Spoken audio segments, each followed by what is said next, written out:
Namaskar, with me is Dr. Barai, World Hindu Congress. As we mentioned, September 7th, 8th and 9th, 2018, here right in Western Lombard. 125th anniversary of Swami Vivekanandaji's favorite speech and the speech, Sisters and Brothers of America. Dr. Barai, why we are talking to him? For you guys to know what is his role. As we all know, these conventions, these congresses, when we talk about it, this has a lot of expense also. There is so much dollar amount where there'll be delegates coming from outside, and how much is costing.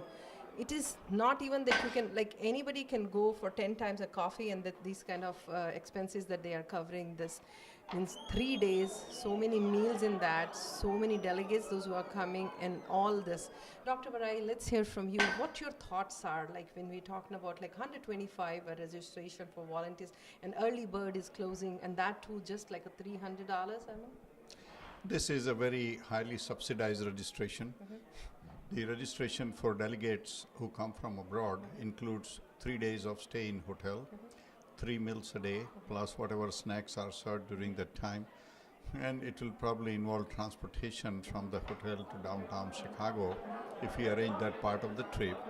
So clearly this is going to cost us somewhere between $1,300 to $1,500 per person. Now, to encourage more people to register, it's a highly subsidized registration, like $300. So clearly, per each person, we have to find $1,000 to pay for his or her expenses.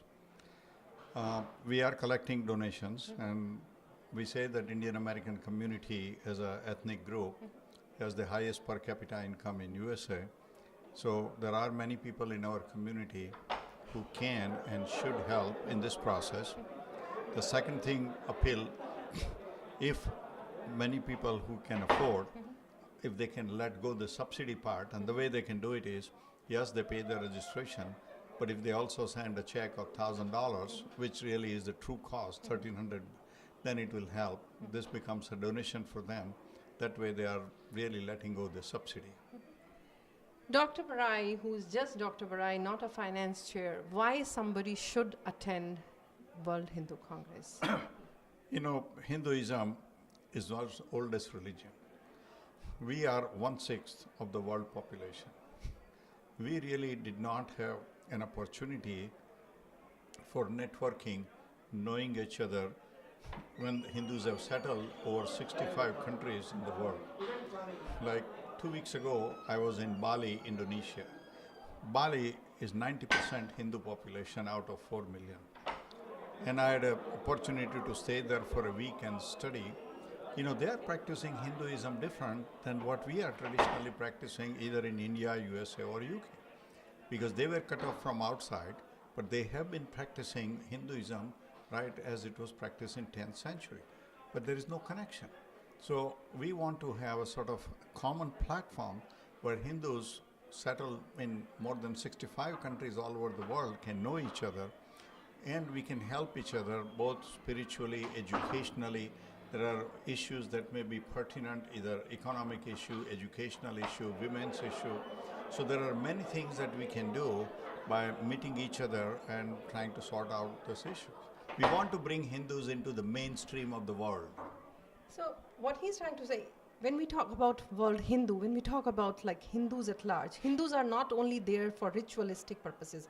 Hindus are into means world largest economy that we've been created. They are contributors to the world. I mean, like we just see how much IT they see. We do see he himself being a physician, how much has been given to the health field, no matter here or anywhere. When we talk about the women's, what the women leaders of Hindu origin doing, media has so much Hindus, because their perspective has to be talked about it. And then youth, what will be the youth of future? What's your message to the youth who will be the torchbearer? You will not stay there tomorrow. I'm not going to be here. What is there for them in this convention? You know, in life, when you are young, we run around thinking there is no tomorrow, but eventually spirituality settles in. We realize that there are limitations to what we can do, and in those times, spirituality helps. So, looking at both the angle, the educational angle for our youth, our spirituality, our heritage, our family structure, Those are the things that can be imparted to the Hindus so they become better human being. And a better human being who is at peace with himself and is highly educated, whose family structure is very stable, they are the ones who become successful in the world. So it's not too far, but you have to plan it, as we are saying. Why even to wait for early bird or not? Like as he said, like you can contribute. Like when we talk about $300, it costs to be $1 a day in the whole year. I mean, this much we cannot do it. And then beyond that, because mandirs are going to be there if we will be, because mandirs are, we have so many temples. But what about beyond temples actually? Showing people, because they should not be seeing it when, and if you can get somebody as a delegate, I would like you to stress on that. Like, you know. Well, we would like as many people as possible to register as the delegates. You can see what the conference is going to do. Actually, there are 7 different tracks for this conference, and it's an evolving thing. In future, there may be even more. So we want to see how we can help Hindus each other in trying to come to the mainstream and better ourselves.